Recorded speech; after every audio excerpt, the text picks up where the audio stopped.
Ida for not giving someone's cat back? 3 weeks ago, I found a cat meowing on my back porch. It was very cold outside, so I approached him, and he allowed me to pick him up and take him inside. He had no collar and was not neutered, so I assumed he was a stray. Regardless, he was clearly begging for my help. That night, I fed him, gave him a warm bed, and purchased a cheap litter box. I posted about him on Nextdoor, Ring, and Facebook groups for lost pets, but I had no luck finding his owner.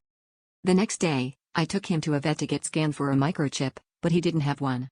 After trying everything for a week with no success, I decided to invest in a better litter box, food, and a collar. I also put down a non-refundable deposit at a vet to have him neutered, vaccinated, and microchipped. However, last night, the night before his appointment, I received a message on one of the apps from someone claiming that he is their cat. I asked for photos, and I could tell it was definitely him. After digging a little deeper into his story, I learned that he is a strictly outdoor cat, but they allow him to sleep in their garage. We're in the Midwest where it is currently 8 degrees, and I live in a heavily wooded area where there are coyotes all over. That made me uneasy.